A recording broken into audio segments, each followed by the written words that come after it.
24 नवंबर 1971 को दोपहर के समय एक आदमी सूट बूट पहनकर साथ में एक ब्रीफकेस लेकर पोर्टलैंड इंटरनेशनल एयरपोर्ट पर आता है। फ्लाइट काउंटर पर कैश का इस्तेमाल करते हुए वो फ्लाइट 305 का वन वे टिकट खरीदता है। फ्लाइट 305 एक 30 मिनट की फ्लाइट थी जो कि पोर्टलैंड इंटरनेशनल एयरपोर्ट से सिएटल इंटरनेशनल एयरपोर्ट तक जाया करती थी। ये आदमी टिकट पर अपना नाम डैन कूपर बताता है। कुछ लोगों के अनुसार इसकी उम्र करीब 40 साल रही होगी। फ्लाइट 305 में उस समय 37 पैसेंजर्स और 6 क्रू मेंबर्स मौजूद होते हैं। 24 नवंबर को 2:50 कर फ्लाइट पोर्टलैंड इंटरनेशनल एयरपोर्ट से टेक ऑफ करती है। कूपर अपने लिए प्लेन की लास्ट रो की सेकंड सीट को सिलेक्ट करता है। पास में ब्रीफकेस रखते हुए वो अपने लिए एक विस्की, सॉफ्ट ड्रिंक और एक सिगरेट ऑर्डर करता है। आपकी जानकारी के लिए बता दें कि 70s में प्लेन में स्मोकिंग और ड्रिंकिंग अलाउड थी। साथ ही साथ आज की तरह पैसेंजर्स के बैग को भी चेक नहीं किया जाता था। टेक ऑफ के थोड़े समय बाद कूपर जंप सीट पर बैठी एक फ्लाइट अटेंडेंट फ्लोरेंस सेफनर को एक हैंड नोट देता है। फ्लाइट अटेंडेंट सेफनर बिना पढ़े ही उस नोट को अपने पर्स में रख लेती हैं, जिसे देखकर कूपर मुस्कुराते हुए कहता है, miss you had better look at the note,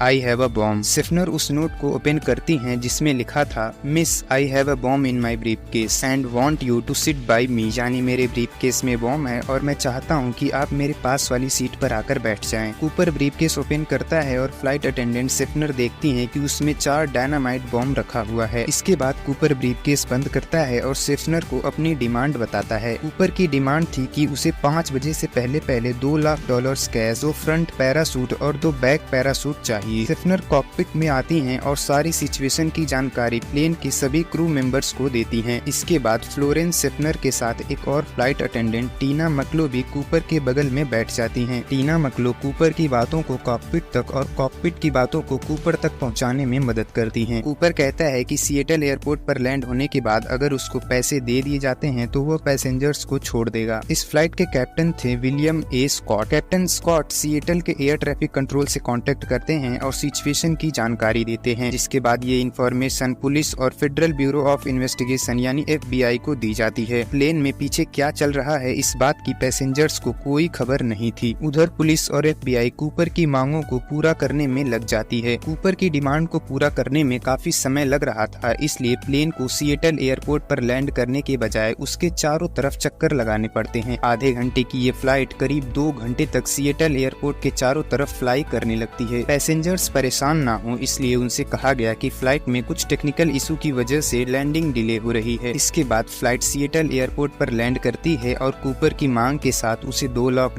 cash, 2 main parachute और 2 रिजर्व पैराशूट दे दिए जाते हैं। 5:24 पर कैप्टन कूपर को बताते हैं कि पैराशूट एयरपोर्ट तक पहुंच चुके हैं और 5:46 पर यह फ्लाइट सिएटल एयरपोर्ट पर लैंड करती है। अपनी मांगे पूरी होने के बाद कूपर पैसेंजर्स को छोड़ने के लिए राजी हो जाता है। अब पूरी फ्लाइट में सिर्फ कूपर और 6 क्रू मेंबर्स मौजूद होते हैं। एक तीसरी flight attendant Alice Hancock Cooper से पूछती हैं कि क्या फ्लाइट अटेंडेंट भी जा सकती हैं। इस पर कूपर रिप्लाई करता है, what ever you girls would like. इसके बाद पहली अटेंडेंट सेफनर और हैनकॉक उतर जाते हैं। शाम के लगभग 7:40 पर फ्लाइट 305 सिएटल एयरपोर्ट से फिर से उड़ान भरती है। इसके बाद कूपर कहता है कि फ्लाइट को मैक्सिको सिटी की तरफ ले जाया जाए। इसके बाद प्लेन का शेड्यूल बताते हुए कूपर कहता है, फ्लाइट की स्पीड 100 नॉट्स यानी 185 किलोमीटर पर आवर होनी चाहिए। फ्लाइट 3000 मीटर के एल्टीट्यूड पर होनी चाहिए। साथ ही साथ लैंडिंग गियर खुले होने चाहिए और इसके विंग फ्लैप्स 15 डिग्री पर होने चाहिए। पहले पायलट विलियम जे रेटा जब कूपर को बताते हैं कि फ्लाइट में जितना फ्यूल है उस हिसाब से यह मैक्सिको तक नहीं पहुंच सकती। प्लेन को रिफ्यूल करना जरूरी है, जिसके लिए पायलट रेनो ताहो इंटरनेशनल एयरपोर्ट पर रिफ्यूलिंग के लिए सजेस्ट करते हैं, जिस पर कूपर मान जाता है। उधर 3 फाइटर जेट्स को भी फ्लाइट 305 के पीछे लगा दिया जाता है। टेक ऑफ के बाद कूपर फ्लाइट की पिछली सीढ़ी को जबरदस्ती खोलने के लिए कहता है। हालांकि पायलट्स मना करते हैं क्योंकि इससे प्लेन का बैलेंस बिगड़ सकता है, लेकिन इस पर कूपर कहता है कि ऐसा करना पॉसिबल है, आप सीढ़ियों को ओपन कीजिए। रात के करीब 8 बजे फ्लाइट की पिछली सीढ़ी को खोल दिया जाता है। सीढ़ियां खुलने की वजह से प्लेन का बैलेंस तो बिगड़ ही रहा था, लेकिन 8:13 पर फ्लाइट के क्रू मेंबर्स को फ्लाइट में एक तेज झटका महसूस होता है। इसके बाद भी पायलट्स किसी तरह प्लेन को संभालते हैं। क्योंकि सीढ़ियां खुली थीं, इसलिए सारे क्रू मेंबर्स कॉकपिट में ही मौजूद थे और डैन कूपर पीछे अकेला था। इस बात से सारे क्रू मेंबर्स अनजान थे कि डैन कूपर प्लेन में मौजूद है भी या नहीं। प्लेन रेनो ताहो इंटरनेशनल एयरपोर्ट के पास पहुंचती जा रही थी, इसलिए फ्लाइट अटेंडेंट मैकलो कैबिन इंटरकॉम के जरिए कूपर को बताने की कोशिश करती हैं कि हमें सीढ़ियों को ऊपर उठाना होगा ताकि फ्लाइट सेफ सेफली लैंड कर सके, लेकिन कूपर की तरफ से कोई रिस्पॉन्स नहीं आता है। जैसे ही पायलट लैंडिंग की लास्ट स्टेज पर पहुंचते हैं, वो एक बार फिर से कॉकपिट से इस बात को दोहराते हैं, लेकिन इस बार भी कोई रिस्पॉन्स नहीं आता है। फाइनली रात के 11:02 पर फ्लाइट 305 रेनो ताहो इंटरनेशनल एयरपोर्ट पर लैंड करती है। FBI और वहाँ की पुलिस फ्लाइट की छानबीन करती है, लेकिन वहाँ पर ना ही डैन कूपर था और ना ही पैसों से भरा बैग। फ्लाइट पर सिर्फ 66 फिंगरप्रिंट्स के निशान मिलते हैं और 4 में से 2 पैराशूट्स भी पाए जाते हैं। डैन कूपर को फ्लाइट से जंप करते हुए किसी ने भी नहीं देखा था, तो पता लगाना कि कूपर एग्जैक्टली कहां पर जंप किया था ये इम्पॉसिबल सा लग रहा था। 10 दिनों तक FBI की टीम छानबीन करती है, लेकिन कुछ भी पता नहीं चल पाता। फ्लाइट क्रू द्वारा 8:13 पर प्लेन में जो बदलाव हुआ था, उस हिसाब से ये अंदाजा लगाया जाता है कि डैन कूपर सिएटल और रेनो एयरपोर्ट के बीच इस घने जंगल वाली एरिया में जंप किया होगा, जो कि वाशिंगटन से थोड़ी दूर लुइस नदी के पास बताया जाता है। FBI की टीम हेलीकॉप्टर से जंगली इलाके और बड़े एरिया की छानबीन के साथ ही पास के एक फार्म हाउस और घर घर जाकर तलाशी लेती है, लेकिन इसके बाद भी कुछ भी पता नहीं चल पाता। डैन कूपर कहां गायब हो गया कि उसकी एक छोटी सी चीज भी नहीं पाई गई, यहाँ तक कि उसकी एक फोटो भी नहीं खींची गई थी। फ्लाइट अटेंडेंट और क्रू मेंबर्स के जरिए कूपर का एक स्केच बनाया गया, जो कि डैन कूपर के हुलिये का एकमात्र सबूत है। FBI के पास इस केस से रिलेटेड कुछ था तो वो बस कूपर का ये स्केच था और उसका फ्लाइट टिकट जो उसने खरीदा था। हाईजैकिंग के 1 महीने बाद FBI कूपर को दिए गए नोटों का सीरियल नंबर रिलीज करती है और कहती है कि अगर इस केस से रिलेटेड कोई पुख्ता सबूत लाता है तो उसको कूपर को दी गई राशि का 15% यानी अधिकतम 25 से 30 हजार डॉलर्स तक दिए जाएंगे। लेकिन इस बार भी FBI को कुछ भी नहीं मिलता। 1973 की शुरुआत हो चुकी थी, लेकिन उन पैसों में से किसी एक नोट का भी पता नहीं चल पाता। उस साल यानी 1973 में एक बार फिर नोटों के सीरियल नंबर को न्यूज में डाला जाता है और इस बार एक नोट जमा करने वाले को $1000 का इनाम रखा जाता है, लेकिन इस बार भी कुछ हाथ नहीं लगता। थोड़े दिन बाद एक इन्वेस्टिगेशन से पता चलता है कि कूपर का जो ड्रॉप जोन था वो वहाँ नहीं था जहाँ की इन्वेस्टिगेशन चल रही थी। वो लुइस नदी के पास ना होकर थोड़ा पहले ही वासोगल नदी के पास था। FBI एजेंट राल्फ हिमल्सबैक लिखते हैं, I have to confess if I were going to look for Cooper, I would head for the वासोगल। इसके बाद वासोगल नदी के पास भी इन्वेस्टिगेशन चलती है, लेकिन इस बार भी FBI के हाथ कुछ नहीं लगता। FBI को प्लेन में जहां कूपर बैठा था वहां से उन्हें हेयर सैंपल और उसकी टाई मिलती है, लेकिन ये भी किसी काम नहीं आती हैं। 10 फरवरी 1980 को एक 8 साल का लड़का ब्रायन डंगराम अपनी फैमिली के साथ कोलंबिया नदी के पास छुट्टियां मना रहा होता है। रेत में खेलते हुए उसे 3 नोटों के पैकेट मिले, जिसकी टोटल कीमत लगभग $5800 थी। लंबे समय तक रेत और पानी की वजह से नोट्स काफी ज्यादा खराब हो चुकी थी। FBI ने जब इसकी पुष्टि की तब ये पता चला कि नोटों के ये 3 पैकेट उन्हीं में से हैं जो कि डैन कूपर को दिया गया था। अब इस मामले के बाद और भी ज्यादा सवाल उठने लगे, क्योंकि कोलंबिया नदी कूपर के ड्रॉप जोन से काफी दूर थी। कुछ लोग कहते थे कि ये पैसे नदी में बहकर यहाँ तक पहुँचे होंगे, तो कोई कहता है इन्हें जानबूझकर इतनी दूर मिट्टी में दबाया गया होगा। अब जो भी बातें थी, लेकिन FBI के पास एविडेंस के नाम पर यही फटे हुए नोट हैं। कितनी अजीब बात है कि डैन कूपर ने $2 लाख लूटे, लेकिन उन पैसों को कभी इस्तेमाल ही नहीं किया, क्योंकि उन नोटों का एक स्पेशल सीरियल नंबर था, तो अगर वो यूज होती तो पता जरूर चल जाता। हालांकि कूपर जिंदा भी है या नहीं, इस बात का भी अभी तक कोई सबूत नहीं है। इसके साथ ही डैन कूपर की ये मिस्ट्री बन जाती है दुनिया की one of the greatest mystery. Finally 8 जुलाई 2016 को FBI डैन कूपर के केस को सस्पेंड करती है और कहती है कि हमें आगे आने वाली चीजों पर ध्यान देना चाहिए। फ्यूचर में कोई भी सबूत मिलता है तब उस पर चर्चा की जाएगी। डैन कूपर के ऊपर हुई 45 साल की इस रिसर्च की इन्वेस्टिगेशन का डेटा FBI के हेडक्वार्टर वाशिंगटन में रखा गया है। ये केस अब तक एक अनसॉल्व्ड केस है और डैन कूपर की ये मिस्ट्री आज भी एक मिस्ट्री है।